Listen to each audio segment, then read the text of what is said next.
এখন বারবার যে আলোচনাটা সামনে এসছে সেটা হলো ইরান যুদ্ধে যুক্তরাষ্ট্র কি ফেঁসে গেল?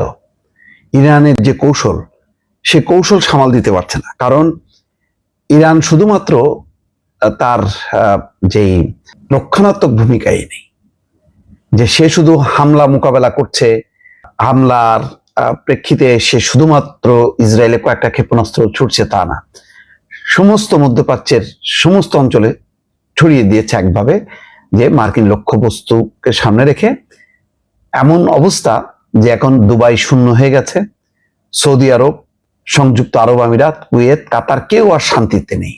এমন পরিস্থিতির মধ্যে অনেকটা হচ্চকায় গেছে যুক্তরাষ্ট্র এবং ইসরায়েল। তারা ভাবতে পারেনি যে প্রথম দফায় ইরানের সর্বোচ্চ ধর্মীয় নেতা আয়াতুল্লাহ আলী খামেনির এইরকম ভয়ঙ্কর মৃত্যুর পর ইরান খুব দ্রুত তার সাথে ঘুরে দাঁড়াবে এবং যুদ্ধকে এইভাবে ছড়িয়ে দেবে। এটা তাদের হিসাবের বাইরে ছিল। মার্কিন যুক্তরাষ্ট্রের কৌশল আগে কি ছিল? তারা বারবার চাইছিল যে শাসন ব্যবস্থার পরিবর্তন, রেজিম চেঞ্জ। সেই জন্য তারা কিছুদিন আগে যে বিক্ষোভ, যেখানে 25-30 হাজার মানুষ মারা গেল, সেই বিক্ষোভকে তারা উৎসাহিত করেছে, সাপোর্ট দিয়েছে এবং মানে বিক্ষোভকারীদের বিরুদ্ধে কোনো রকম ব্যবস্থা যাতে না নেওয়া হয় সেই ব্যাপারে তারা হুমকি ধামকি দিয়েছে ইরানকে, এবং বারবার মানে ইরানের জনগণকে বিদ্রোহ করার জন্য তারা আহ্বান জানিয়েছে। এবারও তাদের ধারণা ছিল যে খামেনির মৃত্যুর পর জনগণ রাস্তায় নামবে এবং এই শাসন ব্যবস্থার বিপক্ষে তারা রুখে দাঁড়াবে, আভ্যন্তরীণভাবে এমন বিক্ষোভ হবে, সেই সাথে ইসরায়েল এবং আমেরিকার হামলা মিলে শাসন ব্যবস্থার পরিবর্তন। এখন দেখা যাচ্ছে পুরো পরিস্থিতি ঘুরে গেছে। এখন আর কোনো ক্ষোভ বিক্ষোভ নেই।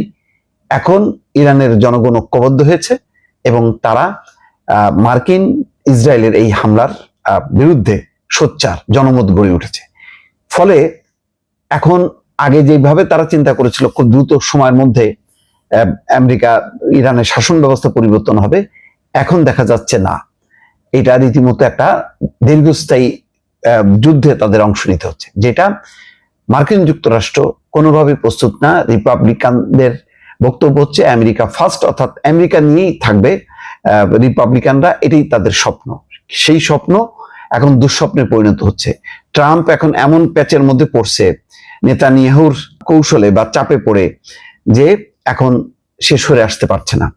আবার এই মুহূর্তে সরে আসাটাও তার জন্য খুব লজ্জাজনক। নানা মিত্রদের মাধ্যমে, মধ্যপ্রাচ্যের নানা দেশের মাধ্যমে এখন সমঝোতার প্রস্তাব পাঠানো হচ্ছে, কিন্তু ইরান তাতে সাড়া দিচ্ছে না। ইরানের সাড়া দেওয়ার মতন অবস্থা নেই, কারণ প্রথম দফায় যে পরিমাণ ক্ষয়ক্ষতি হয়েছে, তাদের প্রধান ধর্মীয় নেতাকে জীবন দিতে হয়েছে, এরপরে আর সমঝোতার কোনো রাস্তা নেই। ফলে ইরান আর সমঝোতার পথেও যাচ্ছে না। আবার আমেরিকা লম্বা সময় ধরে যুদ্ধ করবে, এই যুদ্ধ পরিচালনা ব্যয় এত ব্যাপক, যেটা মানে হজম করা কঠিন। আভ্যন্তরীণভাবে উল্টা আমেরিকার ভেতরেই নীতি নির্ধারকরা কংগ্রেসে, সিনেটে সেখানে প্রশ্ন উঠতেছে যে কেন ডোনাল্ড ট্রাম্প একক সিদ্ধান্তে এই ধরনের যুদ্ধে জড়ালো। ফলে বলা যায় যে একটা ফাঁদে পড়ছে, এবং ইরানও এখন দেখছে যে তারা আর মানে যদি তারা অল্পতে এখন মেনে যায়, মানে থেমে যায়, তাহলে আরো বড় বিপদ হবে। এই কারণে তারা সর্বব্যাপী মানে হামলা করছে, যাতে এই যুদ্ধটা একদম ছড়ায় যায়, সমস্ত বিভিন্ন দেশ যাতে অংশ নেয়, সেই চেষ্টা করছে, এবং ইরান সেক্ষেত্রে যথেষ্ট সফল হয়েছে। যুক্তরাষ্ট্রের যারা যুক্তরাষ্ট্রের আরব মিত্ররা দেখছে যে এমন ভয়ঙ্কর পরিস্থিতি ইরান তৈরি করছে, যেখানে তারা আসলে আমেরিকার কাছ থেকে প্রোটেকশন পাচ্ছে না, বরং বিভিন্ন জায়গায় আমেরিকানরা আছে মধ্যপ্রাচ্যে, তাদেরকে বলা হচ্ছে দ্রুত মিডল ইস্ট ছেড়ে দাও। 14টা দেশ থেকে চলে যেতে বলছে মার্কিন যুক্তরাষ্ট্র এই পর্যন্ত, 15টা দেশ। তাহলে যেখানে খোদ আমেরিকানরাই নিরাপদ বোধ করছে না, সেখানে তাহলে এই যে বছরকে বছর মার্কিন ঘাঁটি মানে ব্যয় বহন করা, তাদের তেল উত্তোলনের সুবিধা দেয়া, ইসরায়েলের ব্যাপারে চুপ থেকে তাহলে লাভ কি হচ্ছে? এখন গোটা মধ্যপ্রাচ্যে কিন্তু এই আলোচনা শুরু হয়েছে। আর এই আলোচনা যেহেতু শুরু হয়েছে, এতে ট্রাম্প প্রশাসন ভয়ঙ্কর রকম চাপের মধ্যে পড়ছে। তারা এখন ভাবছে, তাদের আগের যে ভাবনা ছিল যে আভ্যন্তরীণভাবে বিক্ষোভ হবে এবং বাইরের তারা সাপোর্ট করবে এই খামেনির শাসন অবসানের জন্য।